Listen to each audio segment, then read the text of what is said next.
यह केवल एक कथा नहीं, एक यात्रा है। आत्मा की यात्रा, ज्ञान की यात्रा, अपने सच्चे स्वरूप को पहचानने की यात्रा।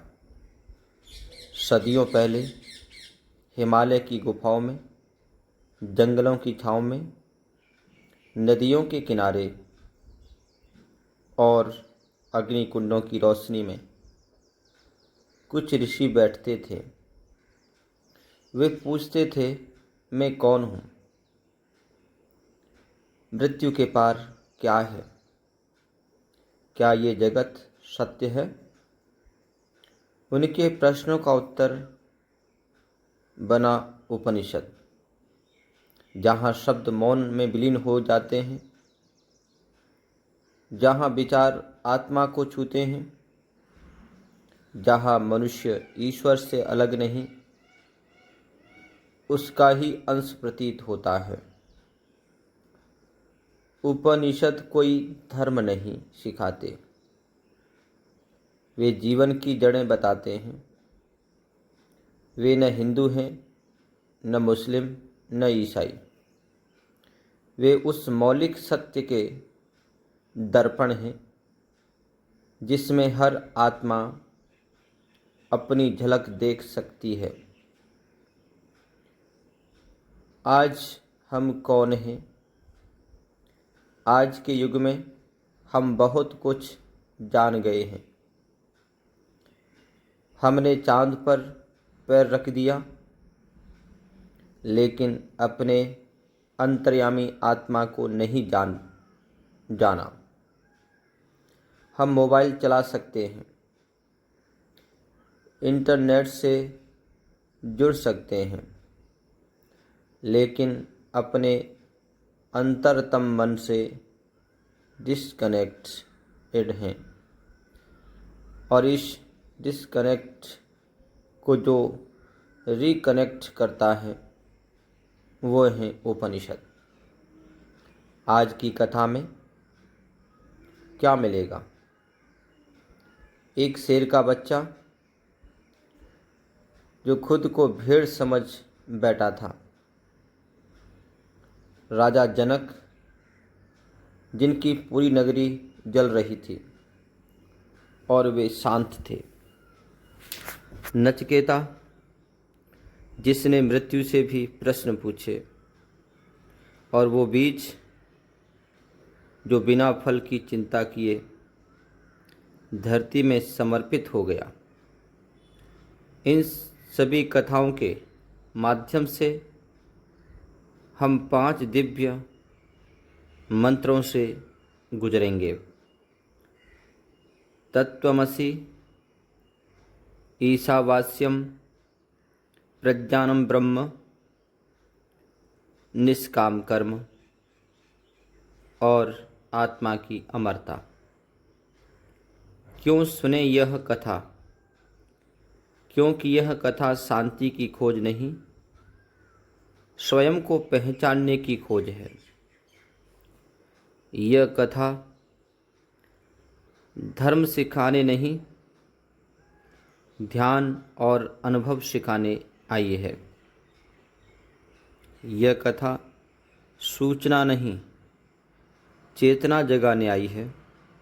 एक विनम्र निवेदन है, यदि आप सोचते हैं कि आप केवल शरीर हैं,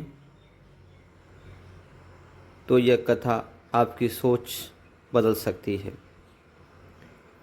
यदि आप जीवन की आपाधापी में खो गए हैं, तो यह कथा आपको आपके भीतर के मौन से मिला सकती है। तो आइए इस उपनिषद कथा आत्मा की यात्रा में हम एक साथ चलें।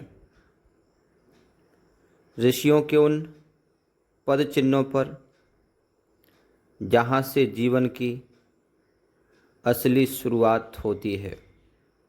बंद करें। क्या आप हजारों साल पुराने उस राज को जानना चाहेंगे जो आपकी सोच को हमेशा के लिए बदल सकता है। क्या हो अगर मैं आपसे कहूँ कि आज से हजारों साल पहले हमारे ऋषियों ने जिंदगी का एक ऐसा नक्शा तैयार कर लिया था जो आज भी इस भाग दौड़ भरी जिंदगी में आपको सच्ची शांति और कामयाबी दिला सकता है।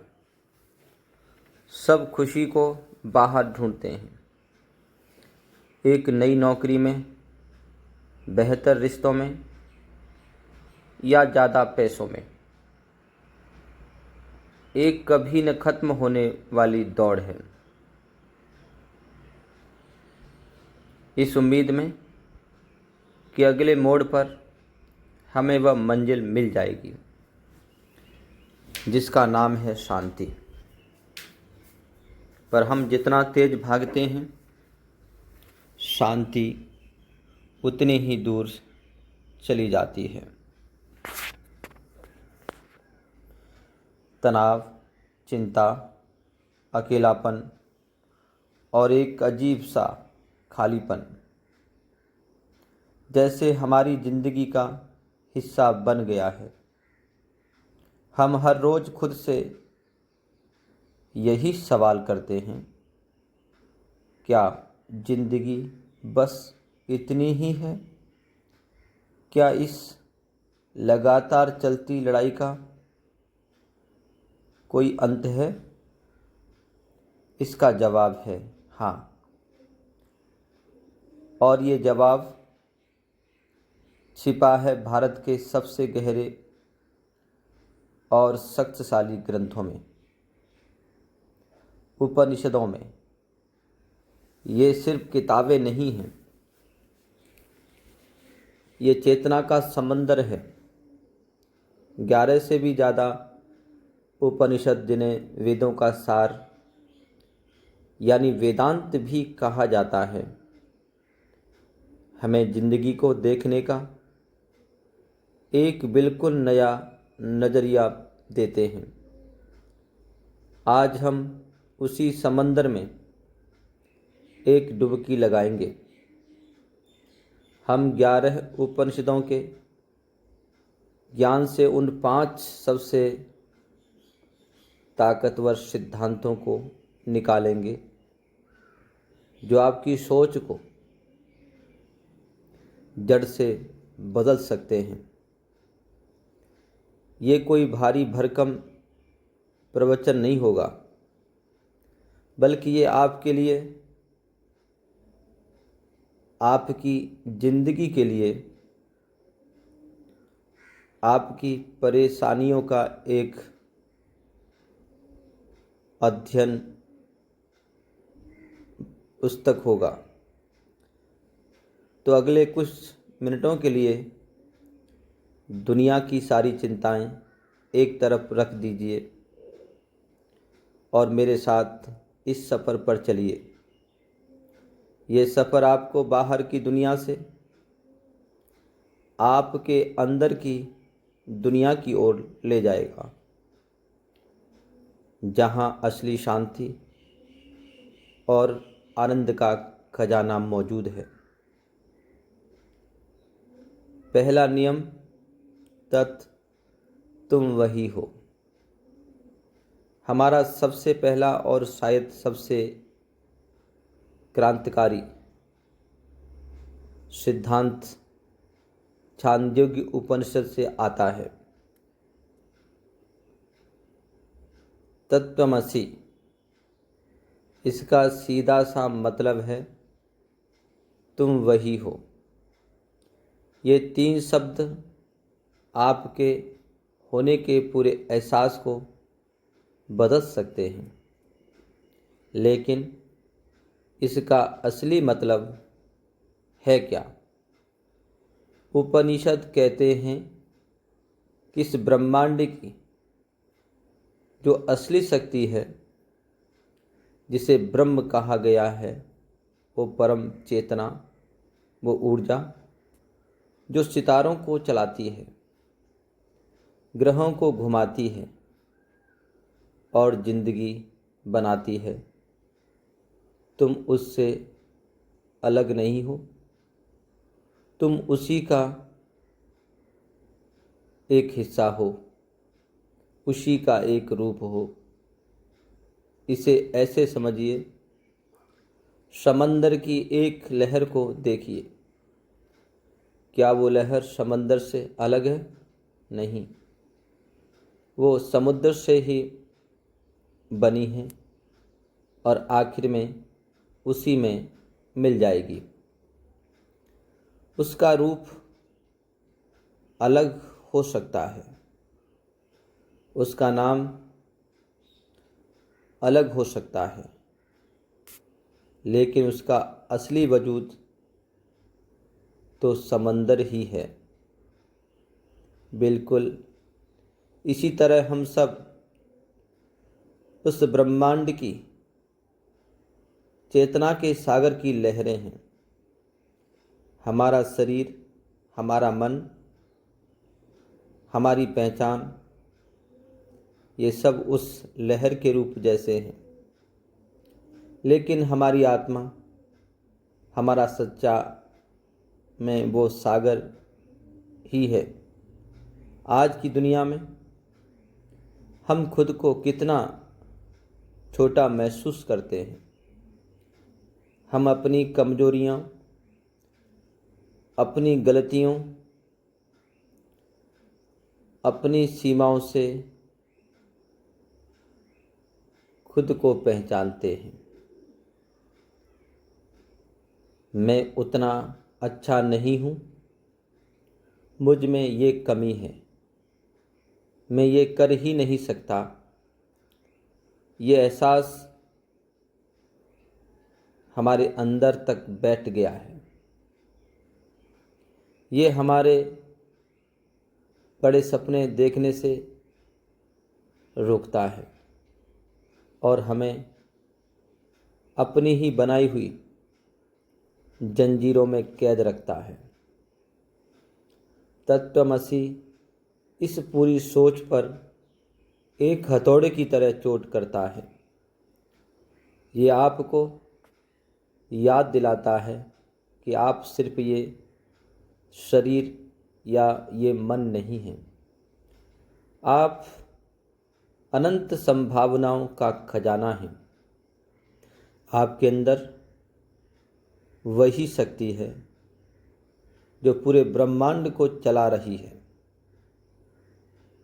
जब आप इस सच को गहराई से महसूस करने लगते हैं तो शक और हीनता की भावना पिघलने लगती है। इसकी एक बहुत सुंदर कहानी है। एक शेर का बच्चा पैदा होते ही अपनी माँ से बिछुड़ गया और भेड़ों के झुंड में पलने लगा। वो भेड़ों की तरह मैं करने लगा, घास खाने लगा और उन्हीं की तरह डरपोक बन गया। वो खुद को भेड़ ही समझता था। एक दिन एक बूढ़े शेर ने उसे देखा। वो हैरान हुआ कि एक शेर भेड़ों की तरह क्यों जी रहा है। वो उस जवान शेर के पास गया, लेकिन वो डर कर भागने लगा। बूढ़े शेर ने उसे पकड़ा और एक शांत तालाब के किनारे ले गया। उसने कहा, पानी में अपनी परछाई देखो। जब जवान शेर ने पानी में देखा तो उसे दो चेहरे दिखे, एक बूढ़े ताकतवर शेर का और दूसरा खुद का, जो बिल्कुल वैसा ही था। बूढ़े शेर ने कहा, तुम भेड़ नहीं हो, तुम मेरी तरह एक शेर हो। तुम्हारी आवाज़ में, मैं नहीं, एक दहाड़ है। और फिर बूढ़े शेर ने एक जोरदार दहाड़ लगाई जो पूरे जंगल में गूंज उठी। उस दहाड़ को सुनकर जवान शेर के अंदर कुछ जागा। उसने भी हिम्मत करके दहाड़ने की कोशिश की और उसके मुंह से एक शक्तिशाली दहाड़ निकली। उस एक पल में उसका सारा भ्रम टूट गया। उसे अपनी असली पहचान मिल गई। हम सब उस शेर के बच्चे की तरह हैं जो समाज और अपनी गलत सोच के बीच खुद को एक भेड़ समझकर जी रहे हैं। तत्वमसी वो बूढ़ा शेर है जो हमें हमारी असली पहचान याद दिला रहा है। अगली बार जब आप खुद को कमज़ोर या छोटा महसूस करें तो इन 3 शब्दों को याद करिएगा। अपनी आंखें बंद करें, एक गहरी सांस लें और खुद से कहें, अहम ब्रह्मास्मि, मैं ब्रह्म हूँ, मैं अनंत हूँ, मैं शक्तिशाली हूँ। यह सिर्फ कोई सकारात्मक सोच नहीं है, यह इस ब्रह्मांड का सबसे बड़ा सच है। इस सच को जीना ही खुद को जानने की तरफ पहला कदम है। दूसरा सिद्धांत, ईशावास्यमिदं सर्वम, हर चीज में ईश्वर है। हमारा दूसरा सिद्धांत इस उपनिषद के पहले ही श्लोक से आता है। ईशावास्यमिदं सर्वम यत् किंच जगत्याम जगत। इसका मतलब है इस ब्रह्मांड में जो कुछ भी चाहे वो चल रहा हो या स्थिर हो, वो सब ईश्वर से ही बना है, उसी से ढका हुआ है। ये एक बहुत गहरी बात है। इसका मतलब है कि इस दुनिया में कुछ भी साधारण या अपवित्र नहीं है। जिस हवा में हम सांस लेते हैं, जो पानी हम पीते हैं, जिस धरती पर हम चलते हैं, हर इंसान, हर जानवर, हर पेड़, हर कण, सब कुछ उस दिव्य चेतना से भरा हुआ है। ईश्वर कहीं दूर आसमान में नहीं बैठा, वो यहीं है, अभी है, हर चीज में मौजूद है।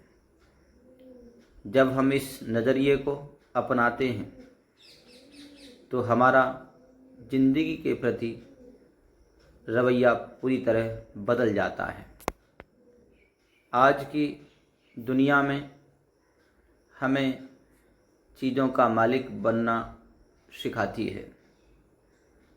मेरा घर, मेरी कार, मेरा पैसा, मेरी नौकरी, हम इन चीज़ों से अपनी पहचान बना लेते हैं और क्योंकि हम खुद को इनका मालिक समझते हैं, हमें इन्हें खोने का डर हमेशा लगा रहता है। यही डर, यही असुरक्षा हमारे सारे दुखों की जड़ है। हम चीज़ों को इकट्ठा करने में अपनी पूरी ज़िंदगी लगा देते हैं और फिर उनकी रक्षा करने की चिंता में घुलते रहते हैं। उपनिषद एक दूसरा रास्ता सुझाता है। वो कहता है, तेन त्यक्तेन भुंजीथा, त्याग के साथ भोग करो। इसका मतलब ये नहीं है कि आप सब कुछ छोड़कर जंगल चले जाएं। इसका मतलब है मालिक होने के एहसास को त्यागो। दुनिया की चीज़ों का इस्तेमाल करो, उनका आनंद लो, लेकिन एक ट्रस्टी या एक केयर टेकर की तरह, मालिक की तरह नहीं। इसे ऐसे समझिए, आप एक खूबसूरत बगीचे में घूमने जाते हैं। आप फूलों की सुंदरता का मज़ा लेते हैं, उनकी खुशबू महसूस करते हैं, ठंडी हवा का आनंद लेते हैं। आप उस अनुभव से खुश होते हैं, लेकिन आप उन फूलों को तोड़कर अपनी जेब में नहीं भरते हैं। आप ये दावा नहीं करते कि ये बगीचा आपका है। आप बस एक शुक्रगुजार दिल से उसका आनंद लेते हैं और आगे बढ़ जाते हैं। ठीक इसी तरह हमें ज़िंदगी का आनंद लेना है। ये शरीर, ये परिवार, ये पैसा, ये कामयाबी, ये सब हमें कुछ समय के लिए ईश्वर के दिए हुए तोहफे हैं। हमें इनकी देखभाल करनी है, इनका सही इस्तेमाल करना है, लेकिन इनसे चिपकना नहीं, क्योंकि जिस दिन हम इनसे चिपकते हैं उसी दिन दुख का बीज बो दिया जाता है। राजा जनक की कहानी इसका सबसे बड़ा आदर्श है। वो मिथिला के राजा थे, उनके पास बेशुमार दौलत और ताकत थी, लेकिन साथ ही वो एक आत्मज्ञानी भी थे। वो राजसी कपड़े पहनते थे, महल में रहते थे और अपनी सारी दुनियावी जिम्मेदारियां निभाते थे, लेकिन अंदर से वो पूरी तरह अनासक्त थे। वो जानते थे कि ये सब कुछ उनका नहीं है, वो केवल इसके रखवाले हैं। एक बार उनके महल में आग लग गई। सब लोग घबराकर भागने लगे, अपना कीमती सामान बचाने की कोशिश करने लगे, लेकिन राजा जनक शांत बैठे रहे। किसी ने हैरानी से पूछा, महाराज, आपका महल जल रहा है और आप इतने शांत हैं? राजा जनक ने मुस्कुराते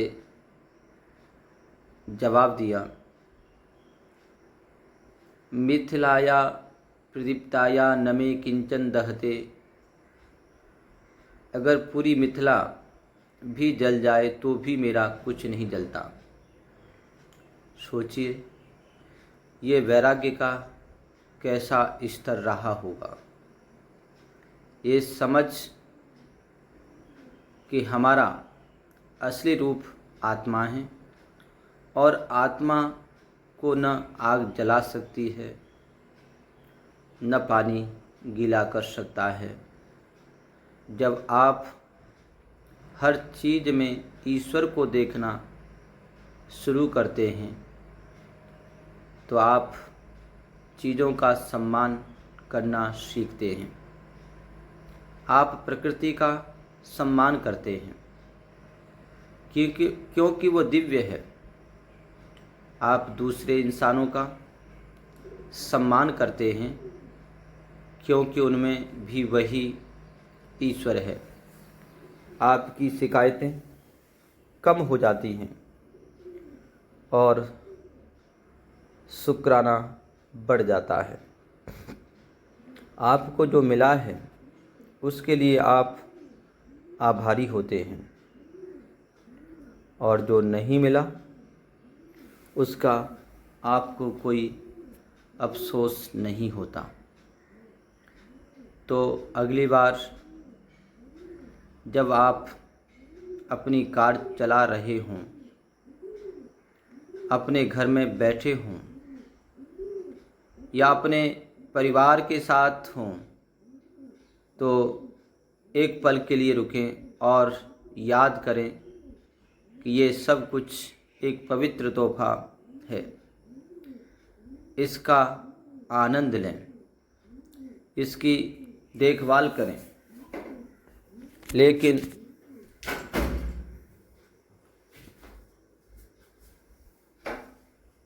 मालिक होने के एहसास के बिना। यही सच्ची आज़ादी और कभी न खत्म होने वाली शांति का रास्ता है। तीसरा सिद्धांत, निष्काम कर्म।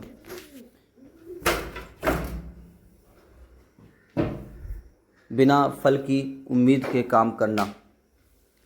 हमारा तीसरा सिद्धांत कर्म के उस रहस्य को खोलता है जो हमें अक्सर एक जाल की तरह लगता है। ये सिद्धांत, जिसे भगवद गीता में खास तौर पर समझाया गया है, उसकी जड़ें उपनिषदों में ही हैं। ये हैं निष्काम कर्म, यानी फल की इच्छा या लगाव के बिना अपने कर्तव्य को पूरा करना। हमारी पूरी जिंदगी कर्म पर ही तो टिकी है। हम पढ़ाई करते हैं अच्छे नंबरों के लिए, हम काम करते हैं पैसे और प्रमोशन के लिए, हम रिश्ते निभाते हैं प्यार और सम्मान पाने के लिए। हर काम के पीछे एक उम्मीद छुपी होती है और समस्या यहीं से शुरू होती है। जब हमारी उम्मीदें पूरी होती हैं तो हमें थोड़ी देर की खुशी मिलती है, लेकिन जब वे पूरी नहीं होती, और अक्सर ऐसा ही होता है, तो हमें निराशा, गुस्सा और दुख होता है। हमारा मानसिक सुकून पूरी तरह से बाहरी नतीजों पर टिक जाता है। हम कठपुतलियों की तरह बन जाते हैं जिनकी डोर कामयाबी और नाकामी के हाथों में होती है। उपनिषद कहते हैं कि कर्म करने में तुम्हारा अधिकार है, लेकिन उसके फल पर तुम्हारा कोई अधिकार नहीं। कर्मण्येवाधिकारस्ते मा फलेषु कदाचन। उसका मतलब ये नहीं है कि आप लक्ष्य बनाना छोड़ दें या बेहतर करने की कोशिश न करें। इसका मतलब है कि आप अपना अच्छा दें, अपनी पूरी क्षमता और ईमानदारी से अपना काम करें, लेकिन नतीजा ईश्वर पर या किस्मत पर छोड़ दें।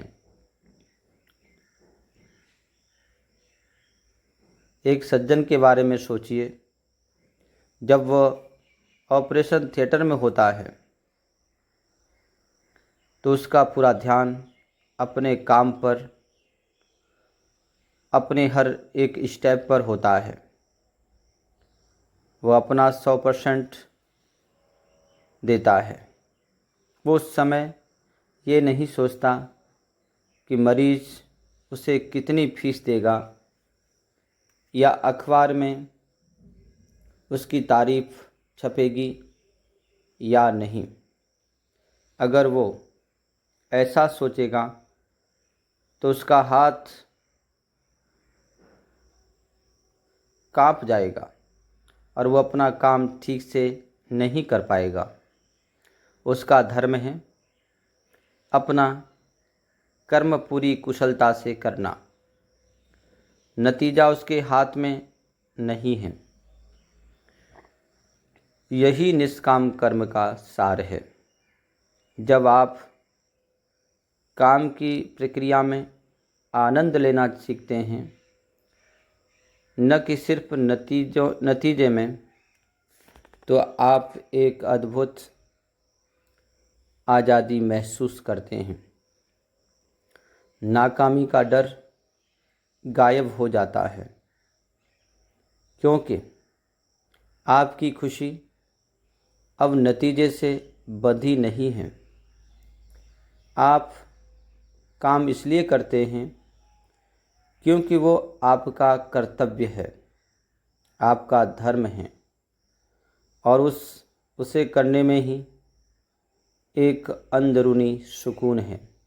ये सिद्धांत आज के विद्यार्थियों और पेशेवरों के लिए किसी संजीवनी से कम नहीं है। परीक्षा का तनाव, अच्छे प्रदर्शन का दबाव, लक्ष्य पूरा करने की चिंता, इन सब ने हमारी मानसिक शांति छीन ली है। हम काम को एक बोझ की तरह देखते हैं, एक ऐसी चीज़ जिसे ख़त्म करके हमें कुछ पाना है। निष्काम कर्म इस पूरी सोच को ही पलट देता है। ये कहता है कि काम अपने आप में एक इनाम है। जब आप सीखने के लिए पढ़ते हैं, ना कि सिर्फ पास होने के लिए, तो पढ़ाई मज़ेदार हो जाती है। जब आप उत्कृष्टता के लिए काम करते हैं, ना कि सिर्फ पदोन्नति के लिए, तो काम एक साधना बन जाता है। इसे अपनी रोज़मर्रा की ज़िंदगी में कैसे लाएं? जब भी आप कोई काम शुरू करें, तो एक पल के लिए खुद को याद दिलाएं, मेरा काम है अपना अच्छा देना। नतीजा जो भी होगा मैं उसे स्वीकार करूँगा। अपना ध्यान क्या मिलेगा से हटाकर मैं क्या दे सकता हूँ पर ले जाएं। जब आप इस सोच के साथ काम करते हैं, तो आप न केवल ज़्यादा असरदार और रचनात्मक बनते हैं, बल्कि आप एक गहरी अंदरूनी शांति भी महसूस करते हैं, जो किसी भी बाहरी कामयाबी से कहीं बढ़कर है। आपका काम आपकी पूजा बन जाता है और आपकी ज़िंदगी एक उत्सव। चौथा सिद्धांत, आत्मा अजर अमर है। मौत के डर से आज़ादी। हमारा चौथा सिद्धांत जिंदगी के सबसे बड़े डर यानी मौत को संबोधित करता है। कठोपनिषद में नचिकेता और यमराज के बीच हुए अद्भुत संवाद से यह ज्ञान हमारे सामने आता है। यह सिद्धांत है कि आत्मा आपका असली स्वरूप न कभी पैदा होता है न कभी मरता है। वो अजर, अमर और हमेशा रहने वाला है। कहानी कुछ यूँ है। नचिकेता नाम का एक युवा लड़का अपने पिता के यज्ञ से नाराज होकर यमराज यानी मृत्यु के देवता के दरवाजे पर पहुंच जाता है। यमराज उसकी लगन देखकर खुश होते हैं और उसे 3 वरदान मांगने को कहते हैं। पहले 2 वरदानों के बाद नचिकेता तीसरा और सबसे गहरा सवाल पूछता है। मौत के बाद मनुष्य का क्या बनता है, क्या होता है, क्या कुछ बचता है या सब कुछ खत्म हो जाता है? यमराज पहले तो इस सवाल का जवाब देने से हिचकिचाते हैं। वे नचिकेता को दुनिया के सारे सुख, लंबी उम्र, धन दौलत का लालच देते हैं और कहते हैं कि ये राज जानना तो देवताओं के लिए भी मुश्किल है। लेकिन नचिकेता अपनी बातों पर अड़ा रहता है। वो कहता है कि ये सारे सुख तो पल भर के हैं और उसे केवल सच जानना है। उसकी इस जिद को देखकर यमराज आखिरकार उसे आत्मा का रहस्य बताते हैं। वे कहते हैं, न जायते मृते वा विपश्चिन्नायम कुतश्चिन्न बभूव कश्चित् जयो नित्य शाश्वतयं पुराणो न हन्यते हन्य माने शरीरे।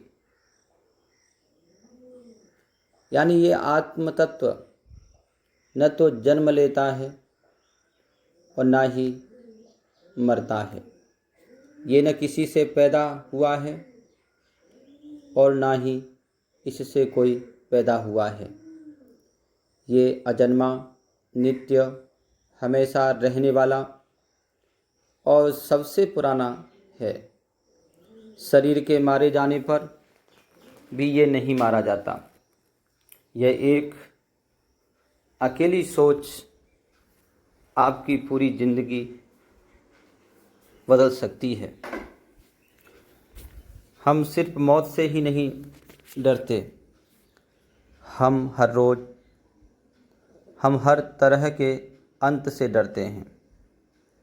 हम नौकरी खोने से डरते हैं, रिश्ता टूटने से डरते हैं, सेहत बिगड़ने से डरते हैं, बदलाव से डरते हैं।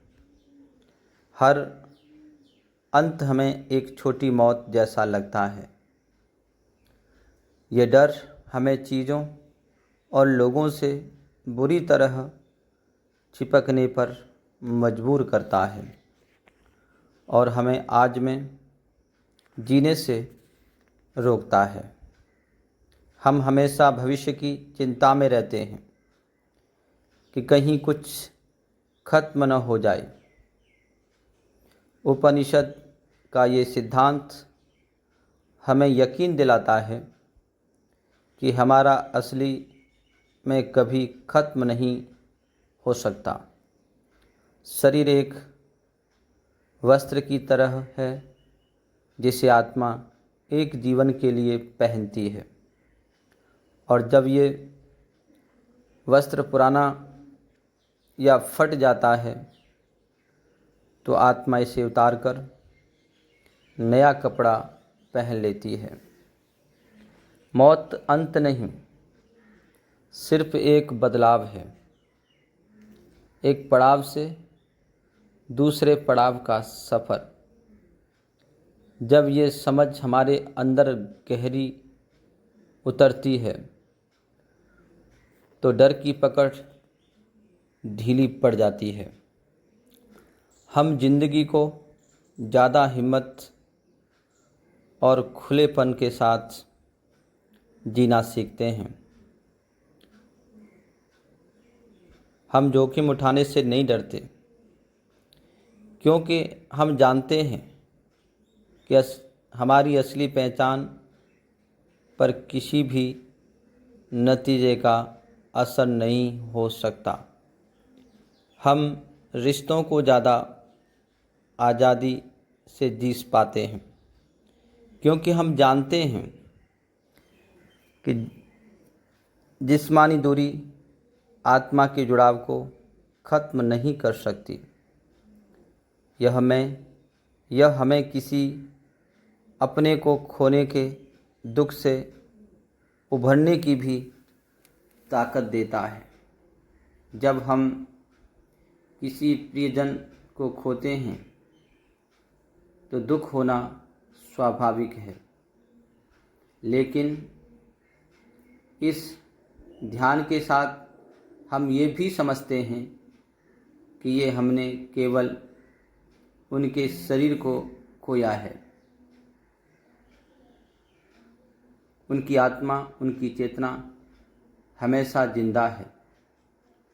तो अगली बार जब डर आपके मन पर हावी होने लगे, चाहे वो मौत का डर हो या किसी और चीज़ के ख़त्म होने का, तो नचिकेता के इस ज्ञान को याद करें, अपनी आंखें बंद करें और अपने अंदर उस हमेशा रहने वाली, कभी न मिटने वाली मौजूदगी को महसूस करने की कोशिश करें। आप वो लहर नहीं हैं जो किनारे पर आकर टूट जाती है। आप वो गहरा शांत समंदर हैं जो हमेशा रहता है।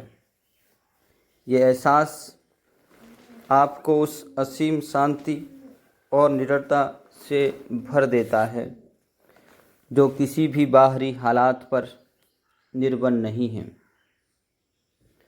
पांचवा सिद्धांत प्रज्ञानम ब्रह्म, चेतना ही ब्रह्म है।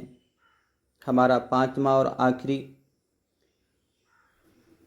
सिद्धांत ऐत्रेय उपनिषद के महावाक्य प्रज्ञानम ब्रह्म से आता है। इसका अर्थ है चेतना ही ब्रह्म है, या शुद्ध जागरूकता ही सबसे बड़ी सच्चाई है। ये सिद्धांत हमें बताता है कि जिस चेतना की वजह से आप इस पल इन शब्दों को पढ़ और समझ पा रहे हैं, वही चेतना इस ब्रह्मांड का आधार है। ये कोई मामूली बात नहीं है। ये हमें हमारे वजूद के केंद्र में ले जाता है। अब तक हमने बात की कि तुम वही हो तत्त्वम् असि, लेकिन ये सिद्धांत बताता है कि वह आखिर है क्या। वह है शुद्ध चेतना। हम आमतौर पर खुद को अपने विचारों, अपनी भावनाओं, अपनी यादों और अपने शरीर से जोड़ते हैं। हम कहते हैं मैं खुश हूँ, मैं दुखी हूँ, मैं सोच रहा हूँ, लेकिन उपनिषद एक गहरा सवाल पूछते हैं। वो कौन है जो जानता है कि आप खुश हैं? वो कौन है जो ये देख रहा है कि आप सोच रहे हैं? एक साक्षी है, एक शांत स्थिर जागरूकता है जो आपके हर विचार, हर भावना और हर अनुभव के पीछे मौजूद है। ठीक वैसे ही जैसे एक सिनेमा का पर्दा होता है जिस पर पूरी फिल्म चलती है। फिल्म में खुशी के सीन भी होते हैं और दुख के भी, लेकिन पर्दे पर उन सब का कोई असर नहीं होता। वो बस एक खाली कैनवास है जो हर चीज़ को होने की जगह देता है। प्रज्ञानम ब्रह्म कहता है कि आप वो फिल्म नहीं हैं, आप वो पर्दा हैं, आप वो साक्षी चेतना हैं।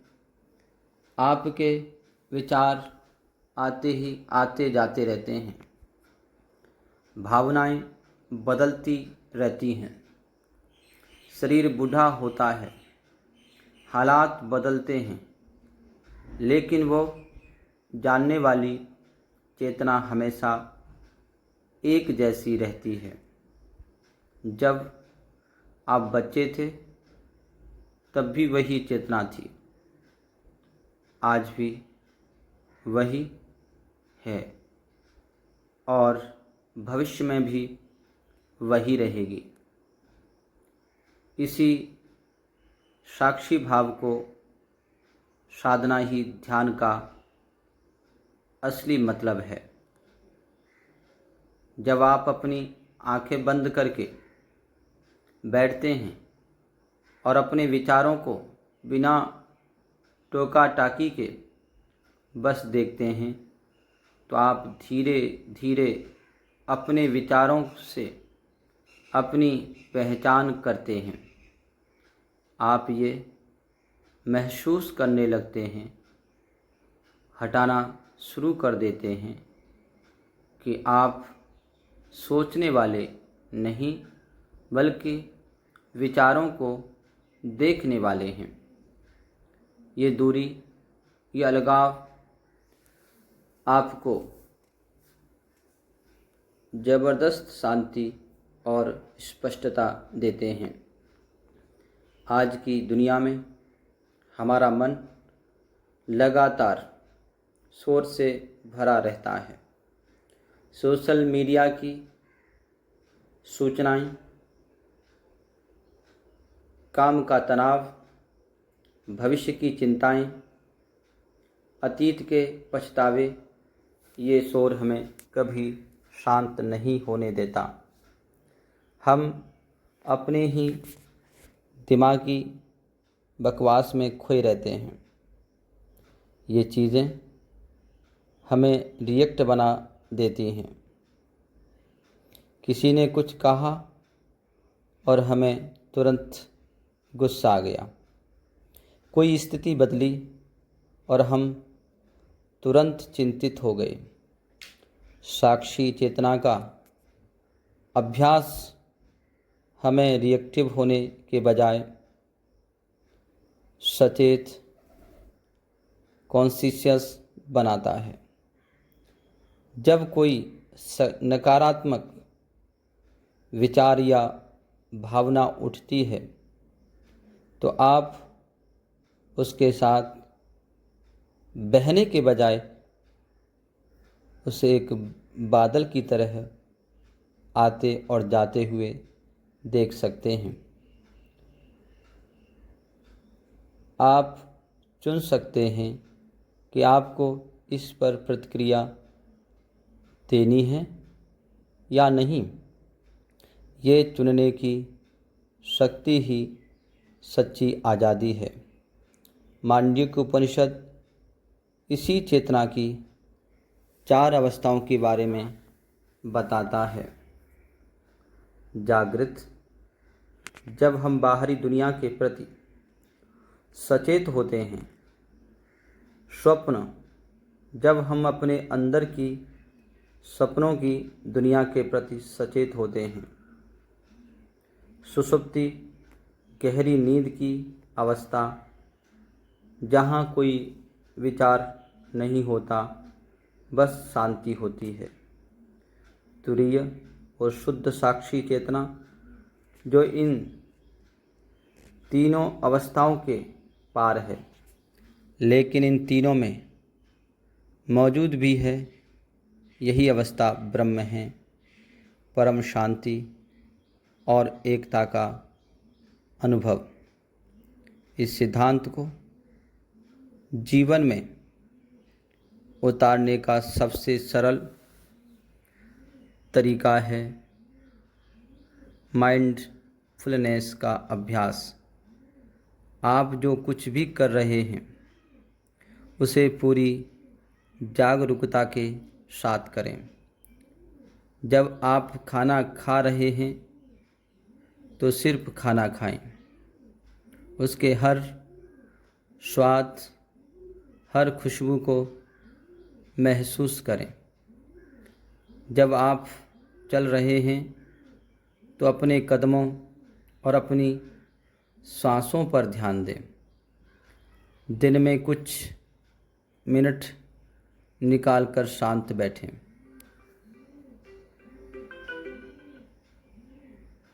और अपनी श्वासों को आते जाते देखें। ये छोटे छोटे अभ्यास आपके और आपके मन के बीच एक दूरी बनाएंगे और आपको उस शांत स्थिर साक्षी से जोड़ेंगे जो आप वाकई में हैं। ये समझना कि आप शुद्ध चेतना हैं आपको सभी सीमाओं से आज़ाद करता है। आप सिर्फ एक इंसान नहीं हैं, आप वो खाली जगह हैं जिसमें पूरा ब्रह्मांड घटित हो रहा है।